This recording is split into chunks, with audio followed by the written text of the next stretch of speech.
We got Clemson traveling to Austin to take on the Texas Longhorns. This is the first time that these two programs have ever played each other. And upsets have been happening all season long. And Dabo Swinney, he thrives when Clemson is an underdog. Last week, they were a 2.5-point underdog against SMU, and they won the ACC championship. And they're going into this game as an 11-point underdog against a Texas team that they have the talent to win it all, but are they going to get good enough quarterback play to live up to their potential?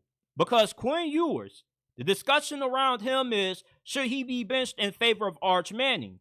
Because you're going up against a Clemson team that, listen, they're in the playoffs. It doesn't matter who they lost to in the regular season, because Clemson is one of those squads that they've been here before and they know what it takes to win a game like this. They know how to win in a hostile environment. Now, they may not have played a playoff game in an environment like this. That's going to be new for them, but Clemson knows how to win in the playoffs. They have a lot of experience in these kinds of games. And Quinn Ewers, last time we saw him in the playoffs, he got out to a really slow start against Washington. Now, in the third and fourth quarter, he started to heat up, but in a game like this against a Clemson team that has everything that it takes to pull off an upset, with them taking care of the football, they're third in the nation in turnover margin, they're fifth in giveaways, they don't really turn it over, and they also are the best team in the nation at forcing takeaways.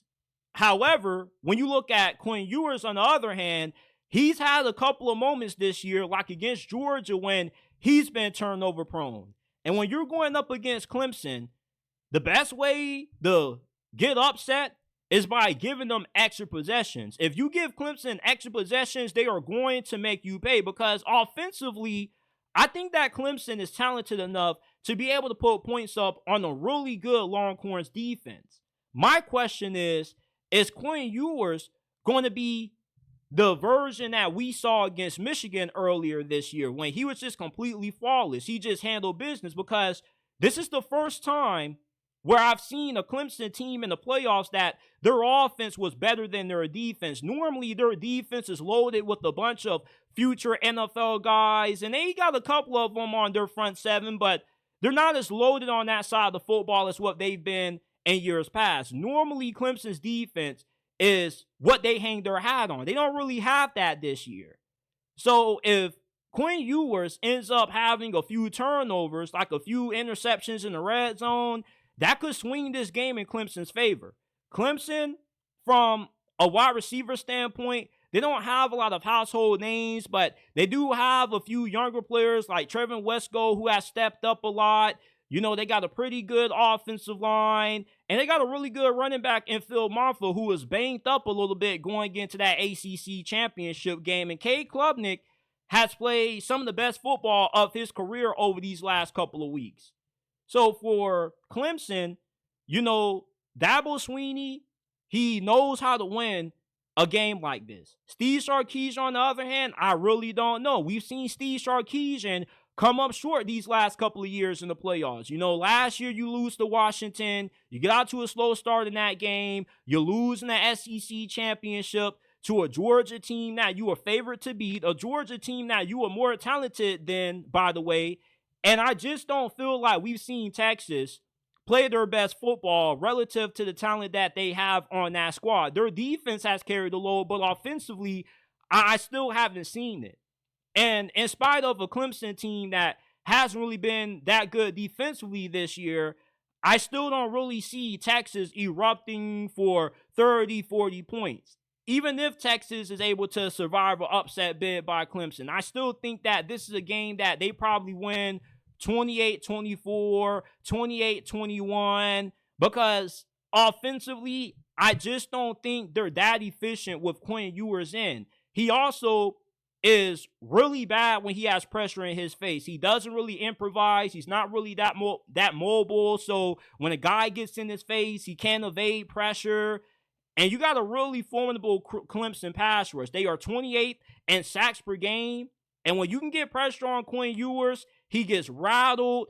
He loses his composure. We saw it against Georgia. Anytime Georgia sent pressure up the middle, Quinn Ewers looks like he was seeing ghosts out there. So I think that Clemson definitely has everything necessary to pull off this upset. Now, I'm still going to take, I don't know. I don't know if I'm going to take Texas to win this game. Actually, give me Clemson to win it. You know, an upset is going to happen in the playoffs this year. And I believe that Clemson is going to be the team that ends up going into the second round with the upset win, because Texas, to me, they just haven't been that good. Defensively, they've been outstanding, and their defense is definitely going to keep them in this game. But offensively, I really can't get behind Quinn Ewers. You really can't sell me on Quinn Ewers. I think that Quinn Ewers probably is going to be the main reason that Texas loses this game, because he just isn't consistent. And he's been the most overhyped quarterback in college football history, because he was the 5th highest rated quarterback recruit of all time, according to 24/7 Sports, and he hasn't lived up to that hype. When you have somebody that has so much conversation around him coming out of high school, you know, foregoing his final year in high school, going to Ohio State, getting the bag, transferring to Texas, you expect the OP quarterback. And I don't really see an OP quarterback in Quinn Ewers. I see a guy that when everything's going right, he plays good football. Against Michigan earlier during the season, everything went right for Texas in that game. But ever since then, you know, it's been tough sledding for Quinn Ewers in his offense. And personally, I wouldn't be opposed to them benching him in favor of Arch Manning. I think with Arch Manning's mobility, he brings a different element to Texas offense that will make it more difficult for Clemson to defend. Clemson, they can get after your quarterback. And anytime Quinn Ewers is under duress, that's when he tends to play his best football. He doesn't play good football when he's under pressure, which is why Texas' 2 losses this year all came to who? Georgia. Against Texas A&M, he struggled. You know, I haven't seen Quinn Ewers play a great game in the last 2-3 months of this season.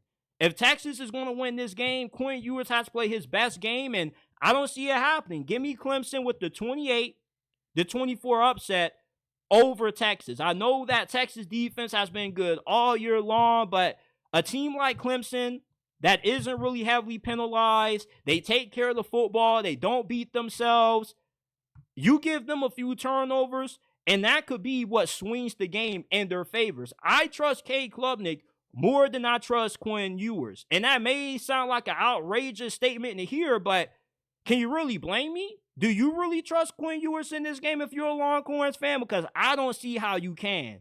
If you win this game, you're saying that we have to win in spite of Quinn Ewers, and I don't believe that that's a winning recipe for winning in a stage like this against a Clemson team that has been here before, with a head coach that has a ton of experience when it comes to winning these playoff games. So give me Clemson to cover that 11-point spread and to win outright.